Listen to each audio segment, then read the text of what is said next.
Você conhece o fato de que o reino de Elam existiu até a ascensão da Pérsia Aquemênida no século VI antes da Era Comum? Assista o vídeo até o final que você vai entender. Bem-vindas interessadas, bem-vindos interessados, esse é o canal Baú de História, eu sou Rogério de Paula. Fala aí, boss, qual que é o desafio de hoje? O Reino de Elam, parte 3, o período neo-elamita. Hoje vamos falar sobre o reino que foi fundamental para a história do Oriente Próximo, Elam. No vídeo de hoje, exploraremos os três períodos que compõem a Era Neo-Elamita, entre os anos de 1100 a 539 antes da Era Comum, onde veremos o surgimento de alianças poderosas, a chegada de povos indo-europeus e, por fim, a fragmentação e conquista deste reino por potências emergentes, como os medos e os persas. Vamos mergulhar em cada uma dessas fases e entender como o reino de Elam enfrentou o crescente poder do Império Neo-Assírio e eventualmente foi incorporado ao Império Persa-Aquemênida sob o comando de Ciro II. Antes de mergulharmos na Era Neo-Elamita, é importante entender que o Elam foi uma das civilizações mais antigas do Oriente Próximo, localizada no que hoje é o sudoeste do Irã. Sua capital era a cidade de Suzã, que ficava em uma posição estratégica nas rotas comerciais entre a Mesopotâmia e as terras altas iranianas. Ao longo dos séculos, os elamitas desenvolveram uma cultura distinta, influenciada pelos povos vizinhos, especialmente os mesopotâmicos, com os quais mantiveram relações de guerra e aliança. O período Neo-Elamita I, que durou entre 1100 a 770 antes da Era Comum, foi marcado por grandes mudanças políticas e militares. Durante esse tempo, o reino de Elam começou a formar alianças estratégicas com os povos da região, principalmente babilônicos e caldeus, para enfrentar um inimigo comum, o emergente Império Neo-Assírio. Essa aliança era uma tentativa de conter a expansão assíria, que naquela época começava a impor seu poderio sobre a Mesopotâmia.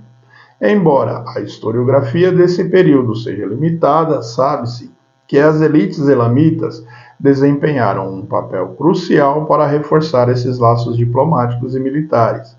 A interação entre Elam e Babilônia era particularmente forte, tanto em termos culturais quanto militares, já que ambos os reinos tinham interesse em frear o domínio assírio. A política de alianças de Elam durante o período Neo-Elamita I resultou em vários confrontos diretos e indiretos com a Síria, e mesmo com a força militar elamita e seus aliados, o Império Neo-Assírio continuava em ascensão, obrigando Elam a adotar uma postura defensiva nas décadas seguintes. A segunda fase do período Neo-Elamita II, que vai de 770 a 646 antes da Era Comum, é marcada por dois eventos principais: a chegada dos povos indo-europeus e a continuidade da aliança com a Babilônia. Durante esse período, diversos grupos indo-europeus começaram a migrar para o Planalto iraniano. Esses povos incluíam os medos, persas, partas e sagartianos, que ao longo dos séculos seguintes desempenhariam papéis cruciais na formação de impérios poderosos na região. Enquanto os elamitas mantinham seu reino estável, esses novos grupos foram se consolidando e interagindo com as potências estabelecidas como Elam e a Babilônia. No cenário internacional, Elam continuou sua política de aliança com a Babilônia para resistir ao poder neo-assírio, que estava neste período justamente em seu auge.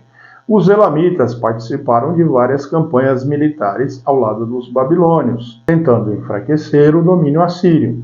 No entanto, o Império Neo-Assírio, sob governantes como Tiglat-Pileser III e Senaqueribe, foi implacável em suas campanhas, e os elamitas, embora valentes, frequentemente enfrentavam derrotas severas.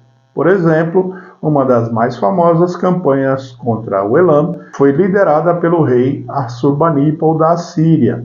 No século VII antes da Era Comum, ele lançou uma série de ataques devastadores contra Elam, o que culminou na destruição de sua capital, Suzã, no ano de 646 antes da Era Comum, marcando o fim efetivo do poder do Elam como uma força independente. O terceiro e último período neo-elamita é na realidade uma fase de fragmentação e declínio, com a destruição de Susã e a derrota esmagadora para os assírios. O reino de Elam foi reduzido a pequenos reinos fragmentados que lutavam para manter sua independência diante de potências emergentes. Foi durante esse período que os Medos, um dos povos indo-europeus mencionados anteriormente, começaram a consolidar seu poder no Irã, e em torno de 616 a.C., sob o rei Ciachares, os Medos iniciaram a formação do seu próprio império, conquistando gradualmente os pequenos reinos que estavam nos territórios de Elam. Os Medos eram particularmente agressivos em sua expansão, e sua aliança com a Babilônia os ajudou a derrotar o Império Neo-Assírio no ano de 609 antes da Era Comum. Entretanto, a história de Elam ainda não estava completamente encerrada. A partir de 550 antes da Era Comum, os persas, sob o comando de Ciro II, o Grande, começaram a unificar as tribos iranianas, conquistando uma vasta extensão de terras, incluindo antigos territórios elamitas. No ano de 539 antes da Era Comum, Ciro conquistou a Babilônia e incorporou Elam ao recém-formado Império Aquemênida. A incorporação de Elam ao Império Aquemênida foi o último grande evento na história desse antigo reino. Os elamitas continuaram a existir como um povo dentro do império, mas sua identidade política e autonomia como um reino independente foi perdida para sempre.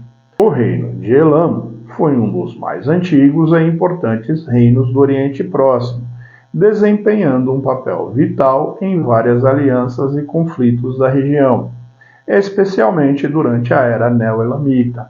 A queda de Elam para os assírios e, eventualmente, para os medos e persas marca o fim de uma era, mas seu legado cultural e histórico continua a influenciar a história da região. Os registros mais completos que eu encontrei foram as obras A Arqueologia do Elam, Formação e Transformação do Antigo Estado Iraniano, do historiador norte-americano Daniel T. Potts. Também a obra Uma História do Antigo Oriente Próximo, de 3000 a 323 a.C., do assiriólogo belga Mark van der Rupp, e por fim a obra Assíria e Babilônia, Relações com o Elam no primeiro milênio a.C., do autor israelense Julian Reed. Se você assistiu o vídeo até aqui, considere dar o like e se inscrever, porque temos vídeos novos quais dias, boss? Segundas, quartas e sextas. Fiquem à vontade para acrescentar na área de comentários as informações que considerarem pertinentes. Muito obrigado a todos. Até a próxima.